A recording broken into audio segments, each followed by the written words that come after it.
Riesling tastes delicious. Thank you. So tell me about it a little bit. So that's 2018, and it's Sawtooth Block 17. And I was excited to work with Idaho Fruit again because true. Because 2017 we couldn't get the Riesling, so it was great to work with Idaho Fruit again. Oh, right. Yeah. Yes, 2018 was a good year. Yes. To come back to Yes, Idaho thankfully. Fruit. Yeah. But because of my experience with some Washington Riesling and some characteristics I really liked about it, getting it from a cooler site, I picked that a little bit earlier, and so I think it's a little less opulent than some of my Rieslings have been, a little more austere. Yeah. And I really enjoy it. And definitely it feels really nicely dry. Balanced. Good.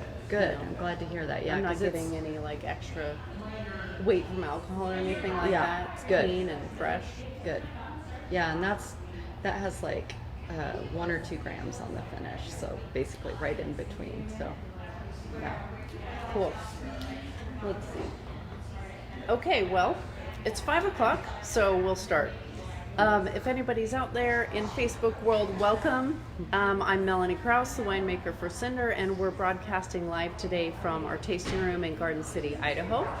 You might hear the chatter of our tasting room in the background. That's because we're open for business, which is wonderful. If you'd like to come see us, you can make reservations for a tasting inside, or we have a rapidly evolving patio outside that you can just walk in and take your chances there.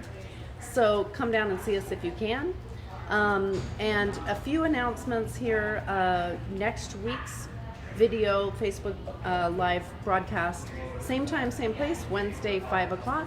And it's going to be our tasting room manager, Tyler Bradley, interviewing with Sarah from Petite Four, Sarah Kelly. It's going to be super fun. I think they'll talk a lot about philosophy of wine and food and having them together. If you haven't checked out Petite Four, they're getting back going and their food is amazing. So check that out next week. Also, one more announcement, Father's Day. We're going to have Big K Barbecue out here on the patio. Bring your dad down.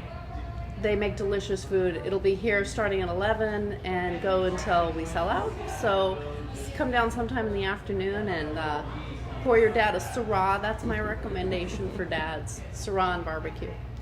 And I would like to introduce my friend and fellow winemaker, Leslie Preston from Coiled. Lots of you probably know her. She's my guest or co-host tonight. We're just going to chat about, life as a winemaker, things like that. If you guys have any questions for either of us or topics you'd like to hear us expound upon, just go into the comments for that and let us know. So Leslie, tell us what's the news with Coiled. Are you guys open, stuff like that? Yes. First of all, thank you for having me, Melanie. It's great to be here. Great to see you. Great to see the Cinder world again. Yes, but as you know, things change daily. We've had the tasting room open for a couple weeks. We're doing Friday, Saturday, Sunday, kind of keeping it limited, 2 to 7. And right now we're still working with reservations just so that we feel really comfortable handling everything. And we'll start opening that up a bit more. But we're open inside and outside so people can be wherever they feel comfortable. And we're working hard on getting our downtown location open as well. Okay, so maybe just keep in touch with you guys over the next week or two for downtown. Yeah, the goal is to open up next week in a very limited way downtown, and hopefully get some space outside as well. But that's kind of a work in progress, working with the city and the police to make sure we can do everything in a safe and manageable way. Mm-hmm. Well, there do seem to be a lot of additional seatings going on the sidewalks in downtown Boise. I don't know if you've seen that. I walked through today and was like, holy cow, everybody's got twice as big a patios. So yeah, cool. The city's really been on board trying to help. We want to keep these local businesses alive, and the city's been very helpful, but it does take time. Yeah. So yes, hopefully we will be one of those businesses you see on the patio. Mm-hmm. Cool. Well, some of you guys may know our stories. Lots of people know us vaguely, and If I had $1 for every time that somebody's mixed us up, I'd have at least like 30 or 50 bucks in my pocket. So I think we should start by maybe chatting a little bit about our stories. And I get the question so much, or I'm like, oh, I make wine for Cinder Winery, and then somebody's like, I love your sparkling wine. I'm like, Coiled, Leslie, she makes an excellent sparkling wine. But yeah, so it's kind of funny. I don't know, how do people distinguish us? We went into business about the same time. We did, Yeah. and I think I was actually really pleased to hear that you get that too. I thought I was the only one. And yeah, I think we started around the same time. We're both, what do they call us, boomerangs, like we left the state and came back. Yeah. We're both moms and winemakers, Yeah. so We both made our first couple barrels together the same season Right. at Fraser Winery, right? That's right, I yeah. I remember I was making 2 barrels of Syrah. yep. What were you making? I think it was 6 or 7 barrels of Syrah, yep. And that was in 2006, I think. Yes. Starting to be long enough ago that I'm starting to forget. Yeah. And you had just moved back to Idaho, right? Yes. Okay. Gotten married, moved back, started a winery. Okay. And I was still living in California to feel for the Idaho wine industry and working with Idaho grapes. So I remember you helping me out with the filter. I had never filtered on my own before, and you came down on a Sunday and gave me some tips. Well, Joe, for years, when you were still living in California but making wine in Idaho, used to refer to you as Chateau U-Haul. Yes. And I remember some funny pictures you would send of us of your U-Haul with your fermentation bins, like on the pass over there by Reno or whatever, covered Yeah. in snow. Yeah, Donner Pass, that was our cold soak some years. We also got a flat tire when the truck was full of fruit, so a lot of adventures over the pass. And so why were you compelled to make these giant journeys, and how long did you do this for? She's being careful not to call me crazy. Gosh, let's see. So that started, it lasted about 6 years, this crazy little beginning. But my kids were young, and But you were making wine in Napa Valley, right? I was, yes. And So you're in like the mecca of U.S. winemaking, I would and you want to come to a totally obscure AVA. to I make would wine. say I'm in the mecca of winemaking now. Because you made it so. Well, it's, I don't know. I love Napa. I still have a lot of friends there. It's a beautiful place to go and some great wines coming out. But I'm an Idaho girl, and Idaho's kind of the wild, wild west, even though a lot of people have been at this for a long time. It just felt very adventurous and very exciting to be part of something here. Mm-hmm. Yeah. So if you couldn't make wine in the Snake River Valley here in Idaho, what would be your second choice for where to make wine? Most likely New Zealand, although they wouldn't invite me now. They don't want Americans there probably right now. I again, a small and very interesting region, absolutely beautiful, and also a great place to raise a family. What about you? Wow, that's so much further afield than I was thinking. I think I'm super intrigued, and when Joe and I was working in Washington when we started as a winemaker, and when we thought, let's see if we can start a winery, we had kind of like a top 3 list, and our number 2, and I still think it's my number 2, was the Hood River area in Oregon. Yeah. And I just still find that area so interesting because it's such a transition zone between climates. Yeah. So many different interesting little tiny microclimates and stuff. Plus gorgeous, and Yeah. so, and we've gone back since we started our Boise winery, and seen the wine industry grow there, and thought like, wow, we probably could have been super successful there too, but Boise was a good choice. It's gone well, so Yeah. yeah. Let's see. We have a question here from the audience. Oh my. It says, okay, so the question is, Coiled and Cinder used to share a building, this building in fact, for 3 years. What are your favorite wines that you made at that time? Oh boy, that's gonna test the memory. Yeah, it is. Okay, we'd have to start with what vintages those were.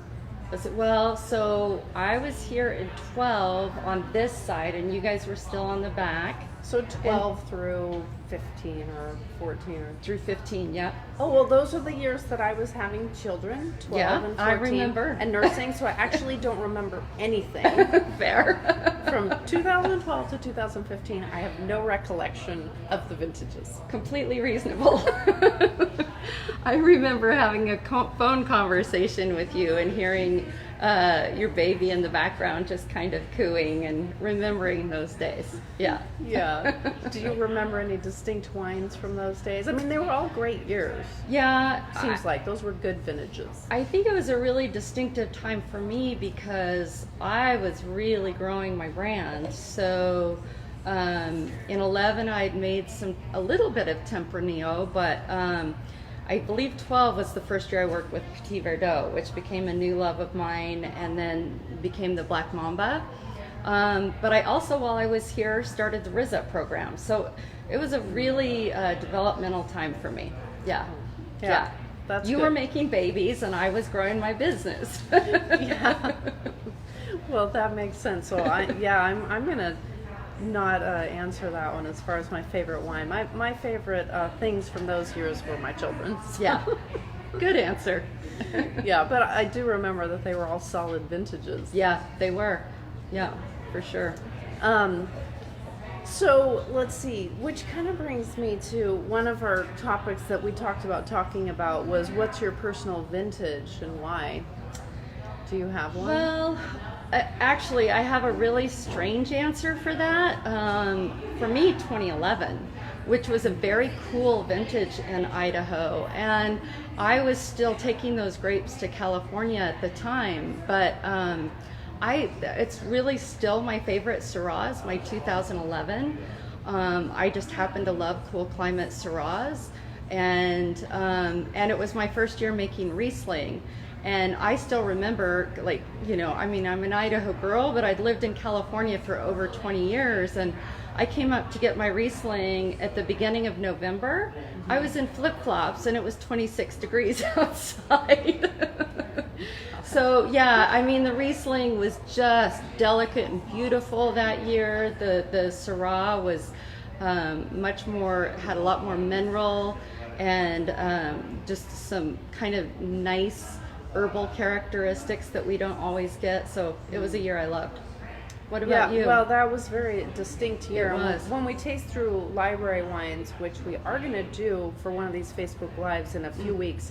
Can I come? The 11, sure. You can come be in the live studio audience. Oh, okay. The 2011, that super cool year, that broke all sorts of records for how cool it was. It shows, and it shows well. Yeah. It's still aging really well and stuff. But really, I would have to say my favorite vintage is an average Snake River Valley vintage. And that's one of the reasons why I love making wine in the Snake River Valley, is that we, generally speaking, don't have huge shifts. We're far enough away from the ocean, we're in a rain shadow, that we have years that are pretty consistent, vintages that are pretty consistent. And so when I see our heat unit measurement just ticking along at the 20-year average, I'm like, yes, we're going to make really good wine in this average year.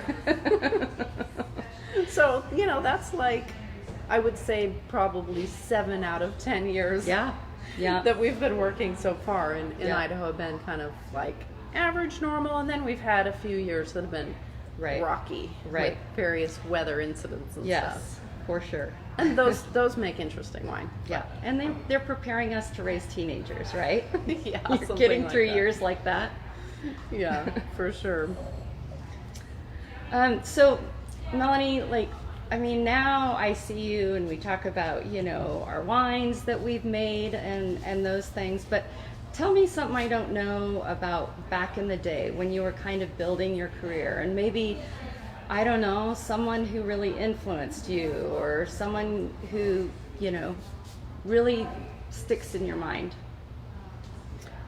Well, I've had amazing mentors Yeah. in the wine industry, and I would guess that you probably have too. Yeah.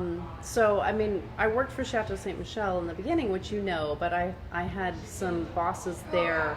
Ron Bonnell and Bob Berteau were both just instrumental in helping me develop my career. But along the way, little snippets stand out to me of like, I had one conversation with one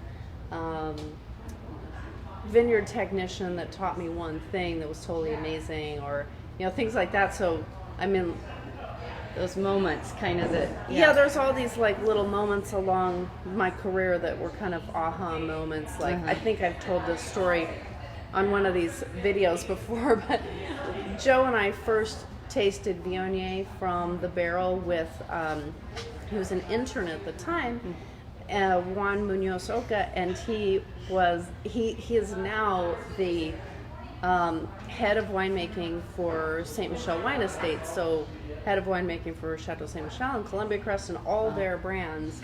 But we were both kind of at the intern level at the time, and he took us on a tour because I was at a different winery. He took us on a tour. We tasted wine out of barrels, and he showed us Viognier, and he said, "Oh, this is the wine." He's Argentinian. He said, "This is the wine for silly French boys." And I was like, I like this wine. And I had no idea, of course, at the time that my career, like my biggest career move would be to kind of base our brand around Viognier, 6 or so years after that encounter. So I've never heard that story. yeah, that's kind of fun. They're silly French boys.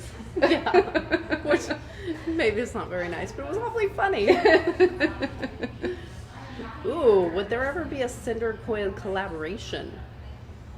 I mean, in a way, we already kind of have done that. That was my thought. Through the years with Yeah. helping each other out. Yeah. But something that we do together, that would be wild and fun. It would be. Yeah. I mean, We'll put it in our pocketbook of ideas.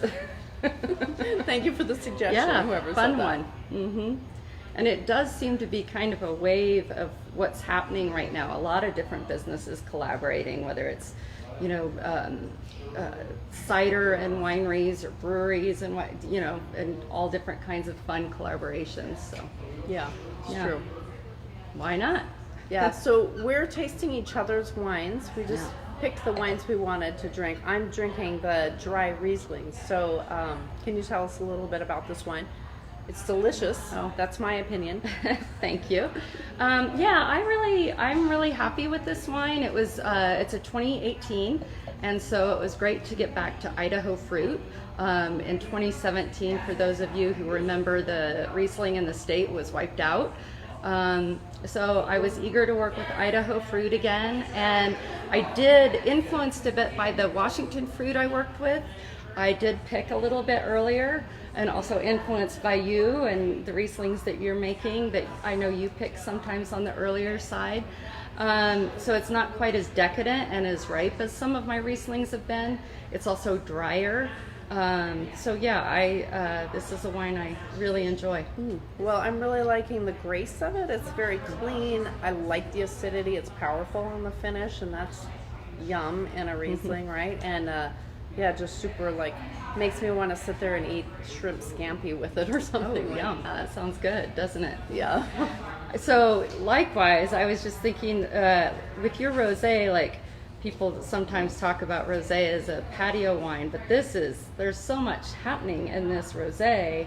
I can imagine all kinds of food with it, not just sitting on a patio drinking it on its own. Yeah, thanks. Leslie decided to try the GSM rosé, which we're specialing right now, and is probably a one-off thing. I don't know if we'll ever use our Grenache for rosé again. We hope to make a red Grenache out of it, but anyway, that's It's really outstanding. good. Yeah. Good. Oh yeah, this is a good question. Okay, so we have another audience question here.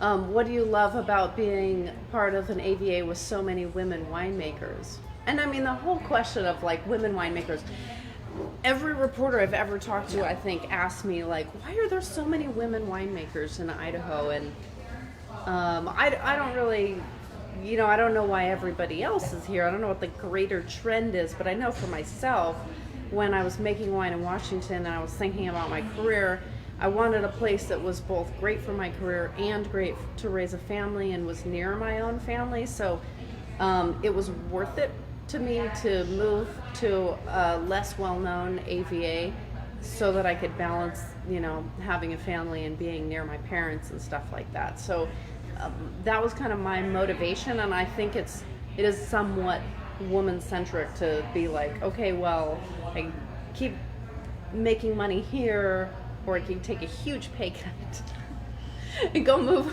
Really huge. Yeah, go move somewhere where I think it'll be more enjoyable to raise a family. But I still, the winemaking part had to be there. I felt really strongly that we'd be able to make really interesting, unique, and world-class wines here. So if that part hadn't been there, it would have been much more difficult. But what's your opinion about the subject? Well, so I came here for many of the same reasons. I guess there are two other things that I would add, and I think we're both from Idaho, and I think there's a very independent spirit to Idaho.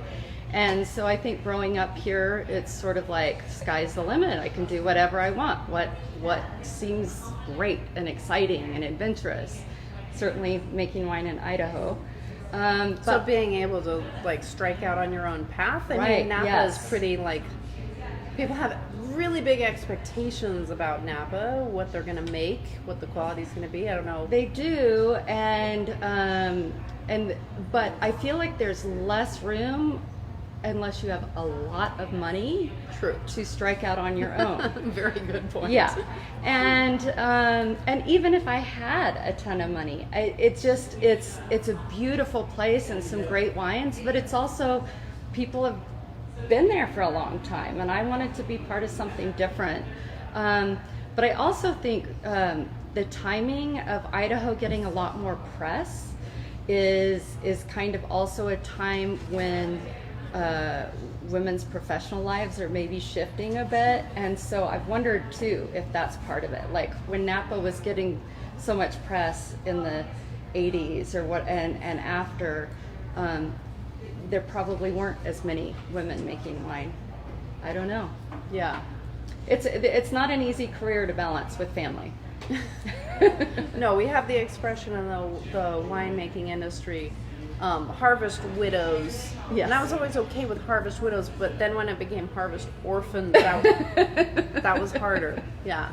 So They survive. they survived, but by the end of harvest, I have to say that our whole family, kids, husband, me, we're all as cranky as can be. But Yeah, and the kids really need a haircut. yeah, but yeah, that's how it goes, I guess. So, any funniest winery mistakes you want to share with us as we wrap this up? Well, there are a lot, but because I'm definitely a klutz, and after a long day, it's easy to be a klutz in the cellar. But I will never forget, I did not have a tank the door properly closed, and I adjusted something, I don't know, and the door popped. And the tank was full, so the pressure against that door is tremendous, trying to get it back closed. And just having a moment watching wine pour out and fill my boots and then overflow my boots. It wasn't funny, but I won't forget it. Well, it sounds kind of funny now. Yeah, now. In the aftermath, but... Yeah, what about you? Well, I don't know. There have been some scary moments and some really frustrating moments. One thing that happens consistently that always kind of cracks me up, because it's not too bad, is when we're in harvest and we press a red wine and we put it down to barrel for the first time. It's still fermenting. It's really active. It's like a Coke that you've shook up, And so if we put the bung in and we put it in too hard and it can't let gas escape, then overnight the pressure will build up so high that the bung will go flying out, and then it's exactly like shaking up a Coke, opening it and slamming it down. Like half the barrel will empty out into the cellar from the pressure. So about once a harvest, it seems like we go into the cellar and there's just red and purple wine everywhere. The force is so strong that if the barrel didn't have something covering it, like another barrel stacked on top, then the wine will reach all the way up to the ceiling. So next time you're taking a tour at our winery, if you want to check up at the ceiling and you see any big red stains, it's one of those instances. And I'm sure it's not funny to the person who has to clean it up, but I always chuckle a little bit. We've all got to learn that lesson at some point, right? Yeah, I wish we didn't have to learn it every single harvest, but I don't know, these things happen, so yeah. Fortunately I've learned to mostly laugh at them. Yes. Okay, so we have one more question here from the audience. So we both have 2 labels. Why do we have 2 labels, and how did we decide on them? You want me to start? Sure. Okay. So I started with Coiled and expanded the grapes that I worked with, but I really like to be on my own in the cellar as much as I can. I'm not very good at delegating, and I'm not always the best communicator. So I sort of decided to not have an assistant winemaker would probably be the best model for me, but that limits how much wine I can make. And so for me, I can comfortably do Coiled at 2,000 cases and still manage that and still have some bit of a life. But fortunately, we got to a point where we could sell more of that, more wine than that, and we need to. Surviving at 2,000 cases is pretty tough. And so I started a second brand where I act as a negociant, essentially finding bulk wines out on the market, and blending them in various ways, doing different wine work in various ways, coming up with fun names. And it helps us round out our, the repertoire of wines that we offer. And it also helps us be more nimble. If I have grapes that for a wine that I'm going to sell in 2 years, that's tough. But if I'm getting low on reds and I can go find wines and turn that around in 6 months, it helps just to keep the business going. Yeah, that would be an amazing tool. Yeah. Well, for us, it's laissez-faire red, or laissez-faire. We make a red and a white, our second label. Kind of similar. Like some of it was motivated by we wanted to make a different style of wine, and I also wanted to make some blends so that I would have a place to sort of, if we get like 2 tons of something totally random, it goes in there. Mostly it's a Sangiovese based wine. That's the dominant grape in there, but it's a large blend, so it allows me a little bit more flexibility with my cinder portfolio. Yeah, so having a second label that's a little bit more value oriented is really helpful to take the first label and boost up the quality of it, and make sure that the quality stays really high. So that was one of our motivations. And laissez-faire red and white, they're both just like really relaxed wines, and so we end up drinking them all the time. Me too. I didn't necessarily expect that when we started a second label, that we would become so fond of them or that they would be so popular, but that's good. Yeah, they're terrific wines and a great value. Yeah, so I think that with that we should kind of wrap this up. And let's see, I think I've done most of my announcements, but in case you guys weren't here in the very beginning, please come on down to the Cinder Tasting Room, where we're doing wine tastings inside by reservation, or you can just show up and check out our evolving patio space outside. And Leslie, you're open as well? We are. We're open inside and out at the tasting room, and then look for us downtown starting next week. Okay, well, thanks everybody for joining us, and join us again next week at 5 o'clock for Tyler and